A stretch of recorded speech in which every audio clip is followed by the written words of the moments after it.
राष्ट्रीय विज्ञान दिवस 28 फरवरी की भारत के प्रख्यात भौतिक Shastri professor sir CV Raman, उनके रमन इफेक्ट की खोज के कारण इसी दिन उन्हें नोबेल पुरस्कार से सम्मानित किया गया था। और उसी की स्मृति में 1986 में एनसीएसटी ने एक प्रस्ताव भेजा भारत सरकार को कि इस दिन की स्मृति में क्यों नहीं राष्ट्रीय विज्ञान दिवस प्रतिवर्ष मनाया जाए। और उस प्रस्ताव को department of science and technology ने स्वीकार किया और तभी से ये परंपरा शुरू हुई कि प्रतिवर्ष 28 फरवरी को हम पूरे देश में राष्ट्रीय विज्ञान दिवस कुछ इस विश्वास और उम्मीद के साथ मनाते हैं कि विज्ञान को हम किस प्रकार से लोकप्रिय बना सकें, आम आदमी के जीवन में किस तरह से उसकी एक कल्याणकारी भूमिका हो सकती है। तकनीक नित्य प्रति परिवर्तित हो रही है। जिस तरह से तकनीक परिवर्तित हो रही है, नई तकनीक आ रही है, उसने पूरी मानवीय सभ्यता को भी सकारात्मक नकारात्मक रूप में प्रभावित किया है। लेकिन इस तकनीक में निहित संभावनाओं का हम किस तरह से उपयोग करके मानव मात्र को, उसके जीवन को बेहतर बना सकते हैं, उसके जीवन के अलग अलग पक्षों में, चाहे वो स्वास्थ्य को लेकर के हो, ऊर्जा संरक्षण को लेकर के हो, पेयजल को लेकर के हो, बहुत सारे ऐसे एरिया हो सकते हैं जिससे आम आदमी सीधे प्रभावित होता है। इसी के साथ किस प्रकार से हम उस वैज्ञानिक सोच को विकसित कर सकते हैं, इसके लिए नानाविध तरीकों से प्रयत्न किए गए। तो इन दिवसों के मनाने के पीछे जो मूल भावना है वो यही रही है कि हम किस तरह से विज्ञान लोकप्रियकरण की दिशा में, और विशेषकर जो साइंस कम्युनिकेटर वैज्ञानिक अपनी प्रयोगशालाओं में जो काम कर रहे हैं, किस तरह से वो प्रयोगशालाओं के रिजल्ट्स, उनके शोध अनुसंधान धरातल तक पहुंच पाए, किस तरह से साइंस कम्युनिकेटर और मीडिया कर्मी उन सारे निष्कर्षों को आम आदमी तक पहुंचा पाए ताकि उसका वास्तविक लाभ वो पूरी तरह से उठा सके। हमारे देश में ज्ञान विज्ञान की अपनी एक विशिष्ट परंपरा रही है। वैदिक काल से लेकर के आज तक विज्ञान के जो नानाविध पक्ष हैं उनको लेकर के शोध अनुसंधान निरंतर चलता रहा है। और राष्ट्रीय विज्ञान दिवस की पिछले 8, 10, 15 सालों में अलग अलग थीम इस प्रकार की रही है जिसके माध्यम से राष्ट्रीय स्तर पर अलग अलग मंचों पर चिंतन होता रहा है। हमारी बदलती धरती, बुनियादी विज्ञान में फिर रुचि पैदा करना, विज्ञान शिक्षा के लिए सूचना प्रौद्योगिकी, जीवन का ब्लूप्रिंट, कचरे से धन, wealth for the waste, celebrating physics, राष्ट्र निर्माण के लिए विज्ञान, दैनिक जीवन में रसायन, स्वच्छ ऊर्जा विकल्प और पर्यावरण सुरक्षा, वुमेन इन साइंस आदि अनेक ऐसे विषय रहे। और अब की बार जो विषय साइंस एंड टेक्नोलॉजी विभाग ने दिया है, global science for global wellbeing, और इस विषय पर चर्चा करने के लिए, वैश्विक कल्याण के लिए वैश्विक विज्ञान, देश के कहने का मतलब यह है कि विज्ञान की इस बदलती तकनीक में निहित चिंताएं और चुनौतियां, इस संदर्भ में हम किस प्रकार से भविष्य का एक मार्ग तलाश सकते हैं, उसके बारे में आज कुछ विचार विमर्श करेंगे। 17 मई को विश्व दूर संचार एवं सूचना विज्ञान दिवस मनाया जाता है।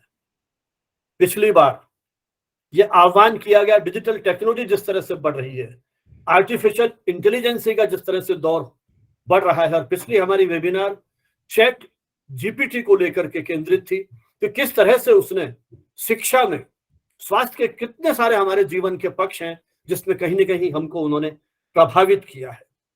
किस तरह से नफरत और भ्रामक जानकारी से मानव समुदाय के सामने सूचनाओं को लेकर के प्रश्न चिन्ह लगा है, साइबर हमले हो रहे हैं, डेटा की चोरी हो रही है। इन सब चीजों से निपटने के लिए हमारे देश में अनेक संस्थान बनाए गए, आईआईटीज बनी, आईआईएससीज, आईआईएसईआरस, और विश्वविद्यालयों में शोध के वातावरण को निर्मित करने के लिए किए जाने वाले प्रयास, स्टार्टअप शुरू किए गए, टेक्नोलॉजी बिजनेस इंक्यूबेटर्स वगैरह शुरू किए गए। तो ऐसे बहुत सारे मुद्दे हैं जिनको लेकर के आज हम यहाँ बात करेंगे। तो सबसे पहले मैं आमंत्रित कर रहा हूँ प्रोफेसर प्रदीप कुमार श्रीवास्तव जी को। प्रोफेसर प्रदीप कुमार श्रीवास्तव जी से मेरा लगभग 1.5-2 दशक का संवाद, और मुझे यदि सही याद है तो जयपुर में जब हमने डीएसटी के साथ एक सेमिनार किया था, सेंटर फॉर मास कम्युनिकेशन के साथ, वैज्ञानिक सोच को लेकर के, किस तरह से हम एक साइंटिफिक टेम्परामेंट को डेवलप कर सकते हैं, तब प्रदीप जी ने उसमें सहभागिता निभाई थी। और तभी से जो उन्होंने एक नई विधा की शुरुआत की थी, किस तरह से हम वैज्ञानिक विषयों को कार्टून के माध्यम से, तो मैं यूं कहूं कि न सिर्फ देश में बल्कि दुनिया में साइंस कार्टूनिंग के क्षेत्र में कुछ एक नया नवाचार करने का जो एक इनका प्रयास या प्रयोग है, वो अपने आप में अभिनंदन के योग्य है। और इन्होंने इसको साइंस टून कहा है। किस तरह से उन छोटे छोटे विषयों को लेकर के आपने वैज्ञानिक विषयों की उस अवधारणा को प्रतिपादित किया है, ये अपने आप में उनका एक अद्भुत योगदान है। इसी के साथ उनका एक और जो क्षेत्र है, एक साइंस कम्युनिकेटर के रूप में उन्होंने साइंस टूनिक्स नाम से एक और विधा को शुरू किया, जिसको हम यूं कहें कि he is the father of scientoonics, a new branch of science communication, तो अतिशयोक्ति नहीं होगी। संप्रति professor Pradeep Kumar Srivastava deputy director हैं medicinal and process chemistry division of CSIR, central drug research institute, Lucknow में। यूं आप कानपुर यूनिवर्सिटी के एक तरह से प्रोडक्ट हैं, वहीं से आपने ऑर्गेनिक केमिस्ट्री में अपनी MSc और PhD की उपाधि प्राप्त की है। लेकिन विज्ञान का मानव जीवन में किस प्रकार से योगदान हो सकता है, उसको लेकर के आपके जो रिसर्च के एरिया हैं वो नानाविध हैं। ब्रेन स्ट्रोक जैसी जो चुनौतियां हमारे सामने हैं, जिस ब्रेन स्ट्रोक के माध्यम से अभी बीच में कई इस तरह के हादसे भी हुए हैं, लेकिन हल्दी के माध्यम से किस तरह से प्रयोग किए जा सकते हैं, उस दिशा में भी आपने विशेष शोध अनुसंधान किया है। आपने अपने इन विधाओं को लेकर के दुनिया के अनेक देशों की यात्राएं की हैं, जिसमें लगभग 1500 अधिक व्याख्यान आपने दिए हैं। Nepal, Bhutan, Thailand, Singapore, Hong Kong, Turkey, China, Portugal, Germany, Sweden, Spain, France, Ukraine, Australia, South Africa, Brazil, America आदि अनेक देशों में आपको जाने का मौका मिला है। और वहां आपने इन विषयों के ऊपर आम आदमी को एक तरह से सेंसिटाइज करने की दिशा में काम किया है। भारतीय युवाओं का एक अंतर्राष्ट्रीय संगठन, युवाओं का अंतर्राष्ट्रीय संगठन, जिसमें भारत एक तरह सम्मिलित है, जेसीज। हम लोग, जब मुझे आपका CV देख के ही मालूम पड़ा कि आप उस जेसी मूवमेंट से जुड़े हुए हैं, जब हम लोग पढ़ते थे तब इस अभियान के साथ जुड़े हुए थे। तो जेसीज का जो एक इंटरनेशनल अवार्ड होता है, आउटस्टैंडिंग यंग पर्सन, पहले स्टेट लेवल पर होता है, फिर नेशनल लेवल पर होता है, फिर इंटरनेशनल लेवल पर होता है। तो अंतर्राष्ट्रीय स्तर पर आपको उस पुरस्कार से सम्मानित किया गया, जिस आंदोलन के किसी दौर में अमेरिका के कई राष्ट्रपति, चाहे वो कैनेडी हो, चाहे वो रिचर्ड निक्सन हो, हेनरी किसिंगर हो, ये सब लोग उस संस्था के एक तरह से प्रेसिडेंट भी रह चुके हैं। इसी प्रकार आपको भारत और अंतर्राष्ट्रीय स्तर पर इंडियन जेसीज या जूनियर चैम्बर का जो है, उस पुरस्कार से आपको सम्मानित किया गया है। नेशनल यूनिवर्सिटी ऑफ सिंगापुर की आपकी सिल्वर मेडल मिला है, वहां जो एक एशियन कॉन्फ्रेंस हुई थी उसमें।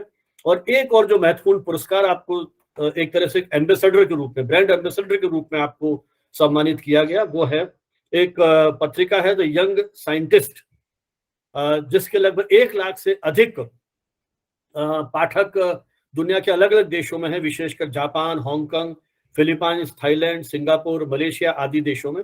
वहां उसके पाठक हैं, उस मैगजीन के आप ब्रांड एम्बेसडर हैं।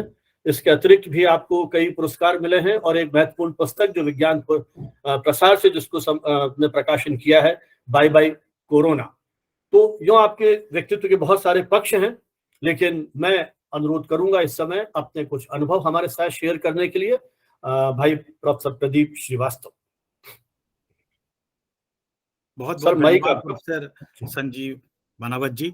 और मुझे बहुत बड़ा सौभाग्य आज मिला है आप सबसे रूबरू होने का, और मैं सीधे ले चलता हूं स्लाइड्स की तरफ। और जैसे कि प्रोफेसर बनावत आपसे बता रहे थे, मैं एक हार्डकोर साइंटिस्ट रहा हूं, वैज्ञानिक रहा हूं, और मेरा काम था दवाइयों पे, औषधियों पे शोध करना।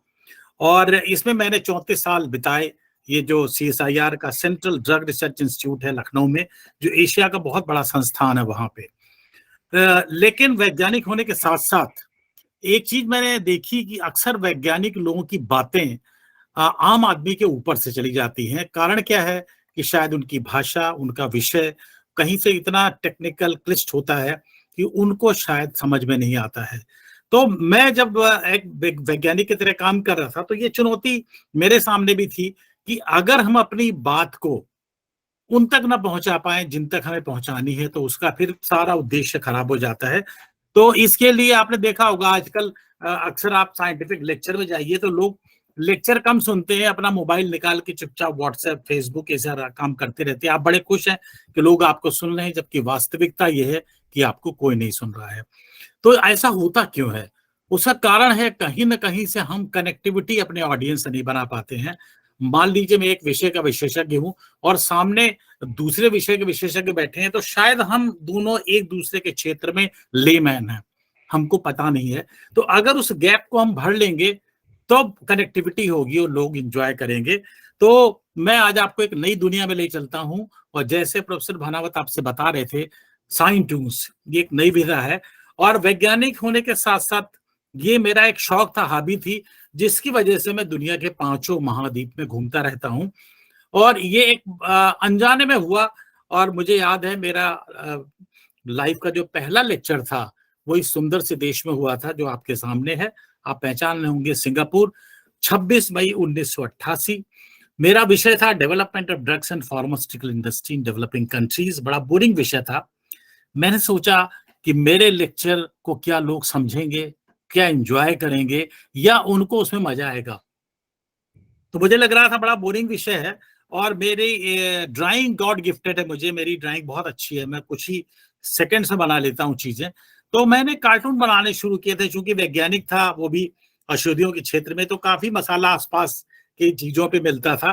तो मैंने सोचा कार्टून्स तो पूरी दुनिया में बच्चे से लेके बड़े बड़े प्राइम मिनिस्टर, प्रेसिडेंट भी Tom and Jerry, mister Bean देखते हैं, तो क्यों ना कार्टून का इस्तेमाल किया जाए इस बोरिंग और नीरस विषय पे, development of drugs and pharmaceutical industry in developing countries. और मुझे याद है जब मैं खड़ा हुआ सिंगापुर में बोलने के लिए, तो मेरे सामने दुनिया के बहुत देश के लोग थे। मैं बहुत नर्वस था, मुझे 10 मिनट का समय दिया गया था सिर्फ। लेकिन जब मेरा लेक्चर खत्म हुआ तो मुझे होश ही नहीं था कि मेरा लेक्चर 1 घंटे चलता रहा। और उस दिन अनजाने में एक नया शब्द दुनिया को दिया अब भारत ने, वो था साइंटून। और इस पूरे व्याख्यान पे मुझे एक पहला अंतर्राष्ट्रीय पुरस्कार मिला। तो यहां से कहानी शुरू होती है। और साइंटून्स हैं क्या? बेसिकली ये कार्टून्स ही हैं जो विज्ञान पे आधारित होते हैं, लेकिन इनका मकसद सिर्फ आपको हंसाना नहीं है, ये आपको नई रिसर्चेस के बारे में, नए विषयों के बारे में, डाटा कंसेप्ट्स, इनके बारे में बहुत सिंपल ढंग से आपको समझ में आ जाए और आपको मजा और एक क्यूरियोसिटी भी रहे, वो बताते हैं। तो अगर एक साइंटून का हम ढांचा देखें तो इसमें बाईं तरफ वो सूचना है, साइंटिफिक इंफॉर्मेशन है जो मुझे आप तक पहुंचानी है। फिर एक कार्टून आता है, व्यंग्य चित्र जो मेरे द्वारा बनाया हुआ होता है, और वो कार्टून के पात्र क्या बोलते हैं वो सबसे नीचे आता है सटायर या व्यंग्य में। तो अब जैसे मैं आपको एक बहुत साधारण सा एक साइंटून दिखाना चाहता हूं, और इसने कैसे लखनऊ की हालत बदल दी। तो मुझे याद है वर्ल्ड एनवायरनमेंट डे था, विश्व पर्यावरण दिवस 5 जून, और शासन का फंक्शन था स्टेट लेवल, और मैं शासन की तरफ से स्पीकर था। तो अक्सर जो गार्बेज है, हमारा जो कूड़ा करकट है, वो नगर निगम आप जानते हैं, जैसे जयपुर का नगर निगम है या जोधपुर का नगर निगम है, तो वो गाड़ियों में कूड़ा ले जाते हैं और शहर के बाहर कहीं वो एक डंप कर देते हैं। तो आज से 30 साल पहले लखनऊ नगर निगम का ट्रक कूड़ा ऐसे लेके चलता था। और गार्बेज डिस्पोजल आपको पता है बहुत बड़ा चैलेंज है, बहुत बड़ी टेक्नोलॉजी भी आ गई है इसके पीछे है। और खासकर आज चैलेंज है कि हॉस्पिटल वेस्ट को, और आपको याद होगा कोरोना के टाइम में कितनी बड़ी दिक्कत आई थी कि हम जो वेस्ट है वो डिस्पोज कैसे करें। तो ये आप देखिए लखनऊ नगर निगम का ट्रक जा रहा है, पूरा कूड़ा खुला हुआ है, पीछे जो लोग हैं उनपे देखिए क्या हालत सर है। आपकी स्लाइड मूव नहीं कर रही है, मुझे ऐसा लग रहा है। हाँ, स्लाइड मूव नहीं कर रही। हाँ, वही मैं कहने अच्छा, वाला मैं था। एक बार फिर से। हाँ, अब ठीक है, अब अब सही दिखा, है अभी सर। दिखा। जी, तो आप जी दिख रही सर, होगी। हाँ अब दिख रहा है। तो ये जो आप ट्रक देख रहे हैं इसमें कूड़ा है, और ये कूड़ा खुला ही ऐसे 30 साल पहले लखनऊ नगर निगम लेके जाता था सड़कों पे। और आपने एक कहावत सुनी होगी, महापुरुष जिस रास्ते से निकलते हैं अपने पद चिन्ह छोड़ते जाते हैं, तो वैसे ये कूड़े का ट्रक निकलता था। तो मेरे बगल में मंत्री जी थे, पर्यावरण मंत्री उत्तर प्रदेश शासन, प्रिंसिपल सेक्रेटरी जो एक IAS अधिकारी थे, और डायरेक्टर एनवायरनमेंट। तो मैंने मंत्री से कहा, मंत्री जी ये आप गौर से देखिएगा, और उम्मीद है इस पे आप जरूर कुछ प्रतिक्रिया देंगे या कोई आप आज आदेश देंगे। तो इसमें देखिए ड्राइवर का चेहरा आप देखिए, ड्राइवर बिल्कुल मस्त बिंदास है, कोई चेहरे पे टेंशन नहीं है, लेकिन उसका दोस्त बड़ा भौचक्का है। वो उससे पूछ रहा है, यार तुम 6-7 ट्रक कूड़ा रोज लेके निकलते हो, फेंकते कहाँ हो लखनऊ में? उसने कहा रहा इसमें क्या बात है, कूड़ा ट्रक में भरा, शहर के 4 चक्कर लगाए, कूड़ा खत्म। और इस तरह से ये जो कार्टून था, मंत्री जी को तुरंत इस पे उसके जैसे ही मेरा लेक्चर खत्म हुआ, मंत्री जी का पहला सवाल था मुझसे धीरे से कि इसका समाधान क्या है। हमने कहा समाधान इसका मैं अभी सिंगापुर में ही देख के आया हूँ, और मंत्री जी भी सिंगापुर थोड़ी दिन पहले गए थे, तो उसकी वो चर्चा कर रहे थे कि कितना सुंदर देश है। तो मैंने कहा जूट की जो बोरी होती है, जिसमें हम चीनी वगैरह या गेहूं वगैरह की बोरी होती है, उसका एक पूरा सीके बना के इसको कवर कर देते हैं। सबसे सस्ता, सबसे सुंदर और बढ़िया ऑप्शन है। और उसी तुरंत मंत्री जी खड़े हुए, बोले म्युनिसिपल कमिश्नर साहब लखनऊ के कहाँ हैं? एक साहब खड़े हुए, बोले आपने देखा, आपके पास 15 दिन का समय है, और उसके बाद कोई भी ट्रक लखनऊ नगर निगम का खुला कूड़ा लेके नहीं चलेगा। तो एक छोटे से कार्टून ने, एक आपने देखा इधर गार्बेज मैनेजमेंट का मैंने जिक्र किया हल्का सा, और इधर उसका एक कार्टून, उसके नीचे ये कटाक्ष, और इस पूरे एक कार्टून ने लखनऊ का गार्बेज मैनेजमेंट बदल दिया। अब कभी भी आप आइए लखनऊ में, तो कोई भी ट्रक आपको खुला कूड़ा लेके नहीं जाता मिलता है। मैं थोड़ा आपको ले चलता हूं, अभी जैसे ग्लोबल सिनेरियो की बात हो रही थी, मैं थोड़े दिन पहले ब्राजील गया था, और आपको पता है अमेज़न जो रेन फॉरेस्ट है दुनिया के, ग्रीन लंग्स कहे जाते हैं, उनका 17% जो है 50 साल में वो रेन फॉरेस्ट गायब हो चुके हैं। अमेज़न के जंगलों का 80% हिस्सा ब्राजील में आता है। और मैं वहां दंग रह गया, जिस तरह से पेड़ काटे जा रहे थे। एक मशीन थी जो 3 मिनट में एक बड़े से पेड़ को काट के उसकी छटाई करके 10-10 फीट के लट्ठे बना के ट्रक में लोड कर देती थी। बड़े बड़े वहां माफिया हैं जो अमेरिका और यूरोप को ये लकड़ी स्मगल करके या एक्सपोर्ट करते हैं। तो आप सोचिए कितनी बड़ी गंभीर समस्या है। तो मैंने इस पे एक साइंटून बनाया, और यहाँ पर आप देखिए, मैं आपको 2023 में आज हैं, मैं आपको 3023 में ले चल रहा हूँ, 1000 साल भविष्य में। और यहाँ एक बेटा है, उसके पापा हैं, वो कह रहे हैं पापा 2020 में भारत में कोरोना फैला था तो सब लोग मास्क लगाते थे, लेकिन ऑक्सीजन सिलेंडर लेके नहीं चलता था कोई। दूसरी वेव में ऑक्सीजन की दिक्कत जरूर आई थी, लेकिन ये हालत नहीं थी जैसे आज हम लोगों की है। तो ये पापा कैसे संभव था कि 2023 में 1000 साल पहले कोई कहीं भी चला जाता था, लखनऊ से जयपुर चले गए, जयपुर से जोधपुर, जोधपुर से पिलानी, पिलानी से दिल्ली, कैसे संभव था? तो पापा ने बताया कि देखो बेटा, ऐसा है, 1000 साल पहले मुझे याद है, मैंने कुछ फिल्में देखी हैं, कुछ फोटो देखे हैं, हमारी धरती पे एक बड़ा अजीब सा चीज हुआ करती थी, और वो अजीब सी चीज ऊपर से हरी होती थी, नीचे से भूरी होती थी, जिसको हम पेड़ कहा करते थे। तो आप सोचो कि ये कहीं ना कहीं आपको हिला के रख देता है कि हम किस दिशा में जा रहे हैं। और जब ये साइंटून दिखाया गया था ब्राजील में, मैं आपको आगे दिखाऊंगा तो इसका क्या इम्पैक्ट रहा। अगर आप देखें जिस तरह से जंगल कट रहे हैं, आप किसी महानगर में हैं, चाहे जयपुर हो, चाहे लखनऊ हो, चाहे दिल्ली हो, वो हॉरिजॉन्टली फैल रहा है। जहां आज आप निकलते हैं खेत हैं, अगले 2 साल बाद वहां कोई एक मल्टी कॉलोनी आ जाती है या कोई विकास प्राधिकरण आ जाता है, और इस तरह से हम हजारों एकड़ जंगल या खेत हमेशा लूज करते चले जा रहे हैं। अब देखिए 46 से 58,000 स्क्वायर मील जंगल जो है वो हर साल काट दिए जाते हैं, और साधारण भाषा में कहें तो 36 फुटबॉल फील्ड के बराबर जंगल 1 मिनट में दुनिया से काट दिए जाते हैं। तो आप सोचिए कितनी भयावह स्थिति है। अगर ऐसी हालत रही तो क्या पेड़ बचेंगे, क्या होगा? ये हमें कहीं ना कहीं से एक इंडिकेशन जरूर देता है। इसमें एक विषय बड़ा इंपॉर्टेंट है, जब हम इन जंगलों को काटते हैं कि हमें जयपुर के लिए एक नया, मान लीजिए, कॉम्प्लेक्स बनाना है, एक नई जयपुर विकास प्राधिकरण की एक नई कॉलोनी आ रही है, तो उस जंगल में कई ऐसे औषधीय पौधे भी होते हैं जो शायद दुनिया में और कहीं ना होते हों, वो भी काट के हमेशा के लिए खत्म हो जाते हैं, इसके पहले कि हम उनके औषधीय गुणों के बारे में जान पाएं। तो आप सोचिए ये कितनी गंभीर समस्या है। यहां पर आप देखिए एक महिला है, और ये 2023 की जगह 3023 में पूजा हो रही तुलसी की, और ये चूहा जो है वो दूसरे अपने दोस्त को बता रहा है कि देखो ये जो महिला है, 1000 साल पहले की बात है, इनकी दादी की दादी की दादी की दादी की दादी की दादी जो है वो जयपुर में रहा करती थी, और उनके पास उस जमाने में 2023 की बात करूं मैं तो असली तुलसी का पौधा होता था, और एक 24 मेगापिक्सल का डिजिटल कैमरा होता था, जिससे वो परदादी जी फोटो खींच के तुलसी का लेमिनेट करा के वसीयत में छोड़ गई थी, जिसपे जल चढ़ रहा है।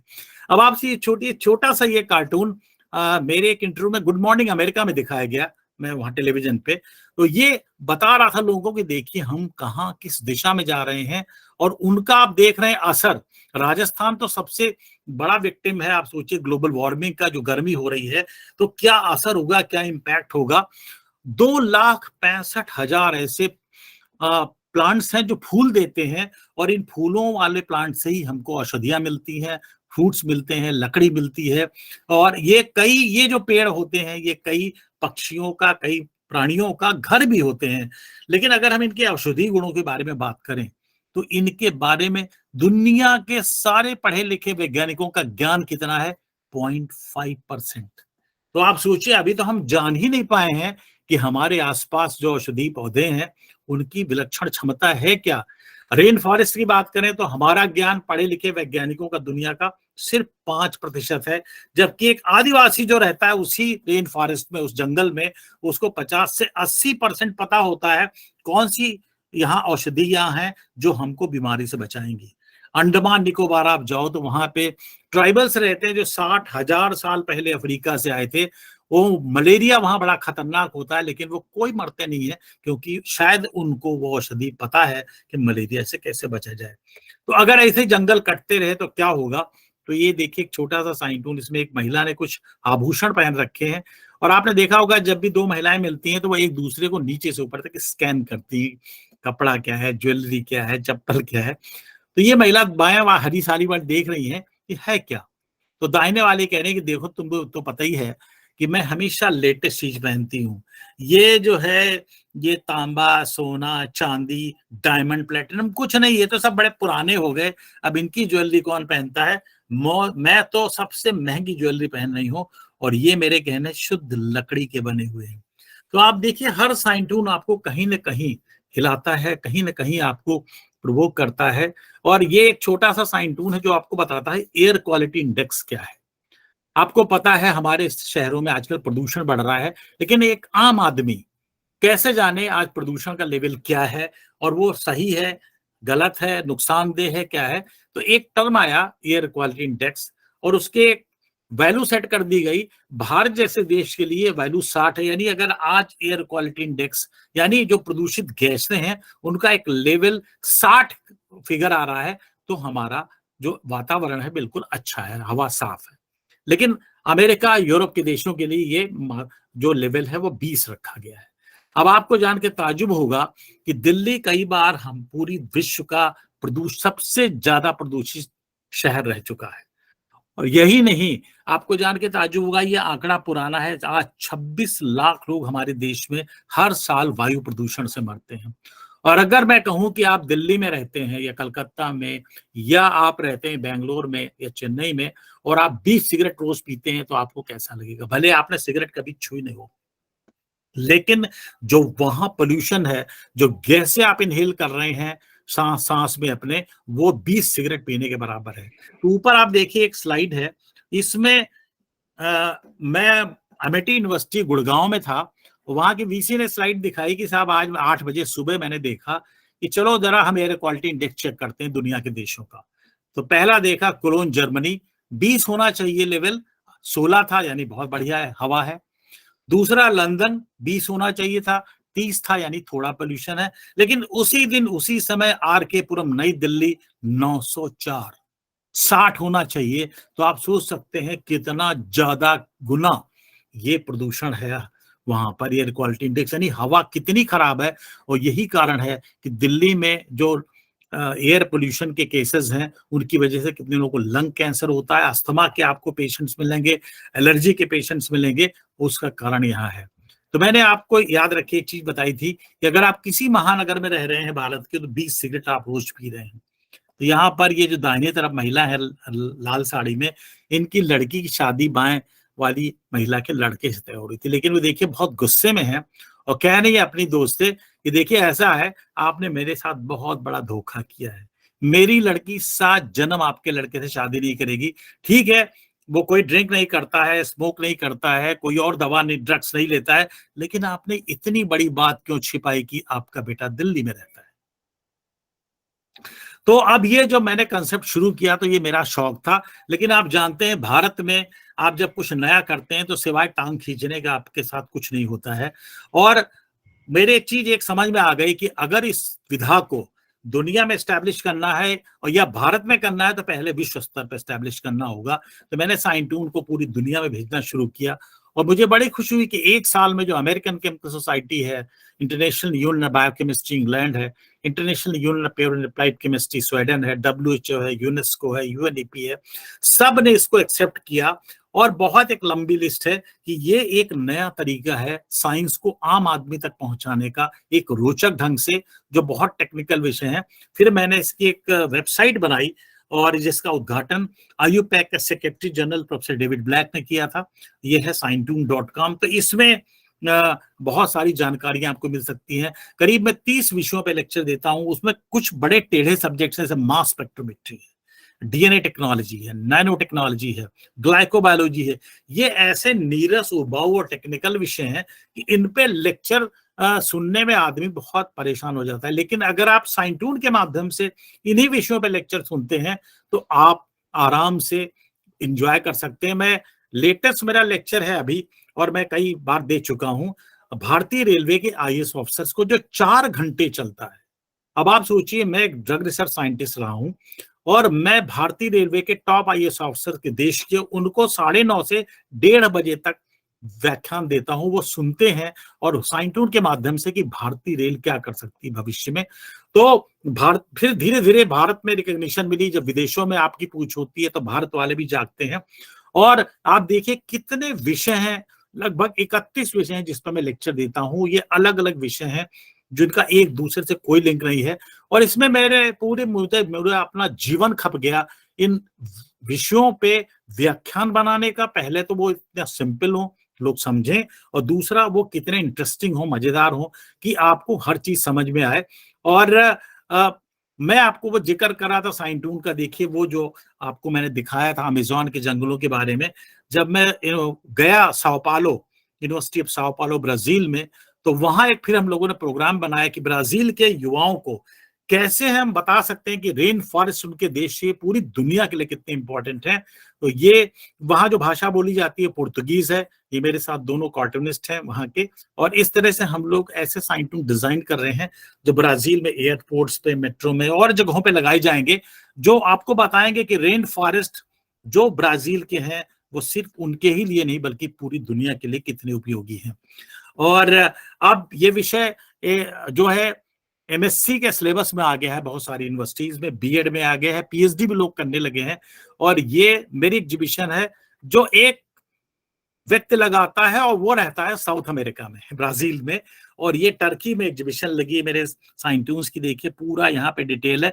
तो एक फायदा होता है कि जब आप कुछ नया करते हैं तो आपके फॉलोअर्स बढ़ते हैं। और आज मुझे बड़ी खुशी है कि कई बार दुनिया के अलग अलग देशों में, फिर मैंने एक बहुत महत्वपूर्ण काम किया था। डॉक्टर लालजी सिंह का नाम आपने सुना होगा, जो बनारस हिंदू यूनिवर्सिटी के वाइस चांसलर रहे हैं। डॉक्टर लालजी सिंह जो थे वो डीएनए के एक्सपर्ट थे। अगर आपको याद होगा, राजीव गांधी मर्डर केस उन्होंने ही सॉल्व किया था। पहला ह्यूमन बम जो धानु नाम की महिला थी श्रीलंका की, जिसने राजीव गांधी को मर्डर कर दिया था ब्लास्ट करके। तो डॉक्टर लालजी सिंह जो थे वो डीएनए के भारत के टॉप मोस्ट एक्सपर्ट थे। तो एक दिन जब मैं उनसे मिला, वो सीसीएमबी हैदराबाद में डायरेक्टर हुआ करते थे, सीएसआईआर की एक बहुत 5 स्टार प्रयोगशाला आप कह लीजिए है। और तो उन्होंने मुझसे बुला के कहा कि जब मैं आईपीएस ऑफिसर्स को और जजेस को ये लेक्चर देता हूं तो कई बार उनको समझ में नहीं आता है, because my lecture becomes terribly boring. तो क्या आप साइंटून के माध्यम से मेरे काम को बदल सकते हो? मैंने कहा सर बड़ा मुश्किल है, मैं केमिस्ट्री का आदमी हूँ, ड्रग रिसर्च का आदमी हूँ, ये मॉलिक्यूलर बायोलॉजी है, बिल्कुल नया विषय है। तो बोले अगर उस समय मैं 20 विषयों पे लेक्चर दे रहा था, बोले अगर 20 पे दे सकते हो तो 21वां क्यों नहीं। और इस तरह से मैंने वो चैलेंज एक्सेप्ट किया। मैंने 2 साल उनके साथ काम करके डॉक्टर लालजी सिंह के पूरे डीएनए टेक्नोलॉजी के काम को आई कन्वर्ट इनटू साइंटून्स। और ये आपके सामने दुनिया की पहली वो पुस्तक जो छपी, और ये साइंटून आधारित पुस्तक है जो आपको डीएनए के बारे में, ह्यूमन जीनोम के बारे में, और हम क्यों बीमार पड़ते हैं, क्यों आपसे डॉक्टर पूछता है कि फैमिली में किसी को कैंसर तो नहीं है, डायबिटीज तो नहीं है, कारण क्या है, वो सारा हमारे जीन्स में ट्रांसफर होता है पीढ़ी दर पीढ़ी। तो इस तरह से ये एक बहुत इंपॉर्टेंट था। और जब मैंने 600 लेक्चर दी ली थे तब मैंने साउथ अफ्रीका में 2006 में doctor Nelson Mandela metropolitan university है, वहां पे मैंने इसको एक नए विज्ञान के विषय के रूप में अनाउंस किया। ये एक्सेप्ट हुआ और आज मुझे बहुत खुशी है आपसे शेयर करते हुए, और बहुत आभारी हूँ प्रोफेसर संजीव भानावत का कि आज ये विषय जो है वो एक ऐसा विषय बन गया जिसमें भारत विश्व लीडर है और बाकी दुनिया के देश हमको फॉलो कर रहे हैं, भारत को फॉलो कर रहे हैं साइंटून और साइंटूनिक्स में। संजीव भानावत जी, हमारे ख्याल से मेरा समय खत्म हो चुका है। सर अगर समय हो तो बताएं आप, पर नहीं तो मैं बंद करूं।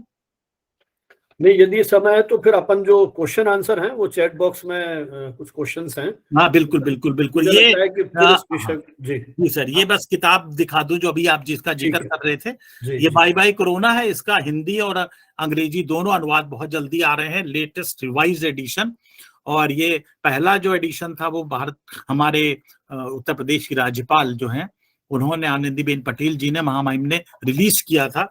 ये विज्ञान प्रसार के साइंटिफिक अधिकारी हैं और इस विषय पे इसमें सारे कोरोना से मजेदार, एक मैं सिर्फ आपको कार्टून दिखा के अपना लेक्चर बंद करूंगा।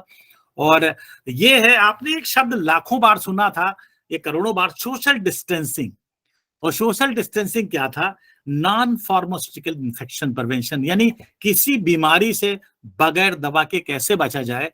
और उसका आंसर था कि अगर हम एक आदमी से उतनी एक सेफ डिस्टेंस मेंटेन कर लें, दूरी मेंटेन कर लें कि उससे वायरस हम तक न पहुंचे, तो इसको कहा जाता था सोशल डिस्टेंसिंग। और कोरोना के टाइम में हमसे कहा जाता था आप किसी से भी 4-6 फीट, मिनिमम 3 फीट दूर रहिए तो आप तक कोरोना नहीं पहुंचेगा, मास्क पहनिए वगैरह वगैरह। तो यहाँ पर एक देखिए प्रोफेसर, महिला जो थी वो मास्क खरीदने गई तो उनको दुकानदार जानता था, उसने कहा मैडम ये हमने एक सोशल डिस्टेंसिंग मास्क बनाया है। तो उनको बड़ा ताजुब लगा, सोशल डिस्टेंसिंग मास्क, अरे मास्क तो नाक और मुंह पे पहनते हैं। तो उसने कहा नहीं मैडम, इसमें हमने लेटेस्ट इलेक्ट्रॉनिक्स और नैनो टेक्नोलॉजी का इस्तेमाल किया है।